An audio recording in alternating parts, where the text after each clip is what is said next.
Друзья, всем привет! Сегодня поговорим о новом расширении, которое позволяет строить в Automatic полноценный редактор изображений. Это редактор изображений Photopea, который по своим возможностям сопоставим с таким известным редактором, как Photoshop. Photopea – это онлайн-редактор, который не нужно устанавливать, который быстро загружается, и пользоваться им можно через обычный браузер с любого устройства. Но внутри Automatic Photopea очень удобен, потому что для обмена изображениями не нужно выходить из интерфейса Automatic. Весь интерфейс Photopea в Automatic работает с сервера Photopea, расширение занимает какие-то килобайты. Сам интерфейс Photopea очень схож с Photoshop, и большинство горячих клавиш тоже соответствует фотошоповским. Поэтому перейти на Photopea с Photoshop будет очень легко. Давайте приступим к установке Photopea на Automatic. Первое, что нам нужно будет сделать, это установить вот такое вот расширение AdBlock. Для этого перейдем в расширение, управление расширениями. Дальше нажмем на вот эту менюшку, выберем в самом низу «Открыть интернет-магазин».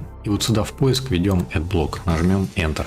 Первое расширение AdBlock выбираем и нажимаем «Установить». Установить расширение. Это окошко вы просто можете закрыть. Теперь зайдем в расширение, добавим его на экран, нажмем правой клавишей «Параметры». И самую первую галочку мы можем снять. Теперь у вас будет работать AdBlock. Если вы захотите его заблокировать, то щелкните по нему правой клавишей и выберите «Приостановить на всех сайтах». Тогда он у вас работать не будет.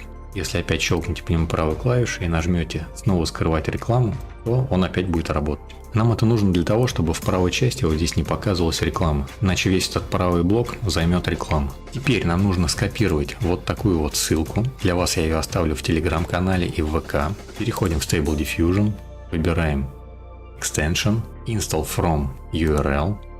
Вот сюда вводим скопированный URL и нажимаем Install. После того, как в нижней части Automatic подпишет, что все окей, переходим Installed и нажимаем Apply and Restart UI. После того, как вы все это сделаете, у вас появится новая вкладка Photopea. Щелкнем по ней и перейдем к расширению Photopea. Интерфейс очень похож на Photoshop, и вы этим расширением можете пользоваться как отдельным приложением, без взаимодействия с Automatic. Например, закинуть сюда изображение, растянуть его, тянуть яркость, контрастность, другие параметры.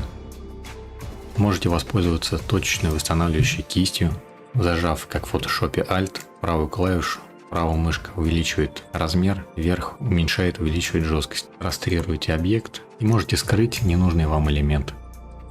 Вы можете поместить сюда другой элемент, допустим собаку, уменьшим, отразим ее по горизонтали. Нажмем «Выделить», Remove BG и удалим фон. Одним движением. Дальше нажмем Ctrl-Alt-T, немножко увеличим ее, повернем.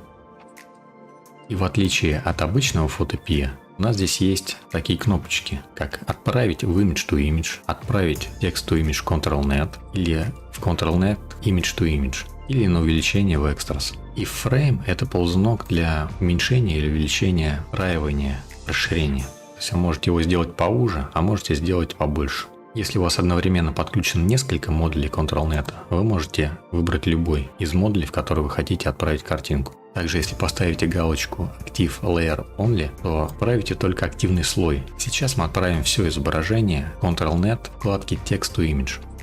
Подключим Ctrl-Net, выберем препроцессор Soft Edge Head и модель тоже выберем Soft Edge. Конечный шаг работы Ctrl-Net поставим 0.5. Размер изображения установим таким же, как размер изображения Photopea. Чтобы его здесь посмотреть, мы можем перейти в изображение, размер холста 1152 на 768. И здесь такой же размер. Так как я это изображение уже генерировал, я вставил сюда его промпт, но добавил собаку, так как на исходном изображении собаки не было. Давайте попробуем сгенерировать изображение. В общем, с первого раза получилась вот такая вот картинка. Вот такая вот карта была составлена Ctrl-Net. Теперь мы можем это изображение отправить обратно в Photopea. Нажимаем Send to Photopea. Верхний слой сместим вниз.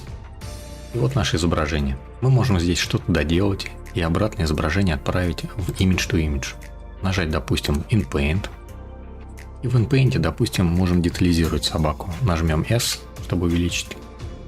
Выделим аккуратненько голову. Еще раз нажмем S, чтобы выйти. В промпте введем Doc. Выберем Only Masked. Размер выберем 768 на 768. Denoising Strength оставим 0.75. Нажмем Generate. Поправим голову собаки и отправим снова Send to Photopea.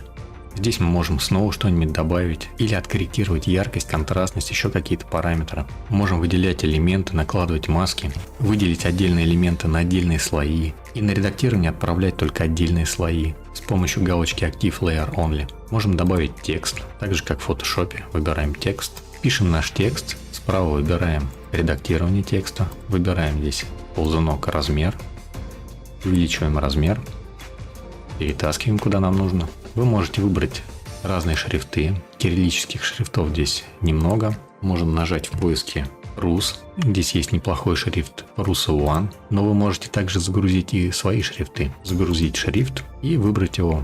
Можете найти свои установленные шрифты в панели управления. Перейти в шрифты. К примеру, перетащить Arial на рабочий стол или еще куда-нибудь в папку. И здесь уже этот шрифт выбрать. Нажать «Открыть». Теперь в поиске можете забить Arial и выбрать его. Чтобы не искать любимые вам шрифты, вы можете нажать звездочку. И тогда эти шрифты всегда уже будут в первых рядах. С шрифтами вы, как в Photoshop, можете использовать параметр наложения, тень, наложение цвета. Цвет также можно выбирать по изображению, тыкая. Задавать параметры наложения, прозрачность слоя. И самое важное, то, что вы это изображение можете сохранить как в фотошопском формате, так и экспортировать в JPEG или PNG или другие форматы. Давайте сохраним его в формате Photoshop. Вот наш фотошопский файлик, а вот наш проект, открытый в Photoshop вместе со всеми слоями, с текстом и масками. Друзья, если вам понравилось видео, не забудьте, пожалуйста, поставить лайк. Переходите в нашу группу ВК и Telegram, там мы выкладываем все ссылки и все сопутствующие материалы. А на этом всем удачи, всем пока.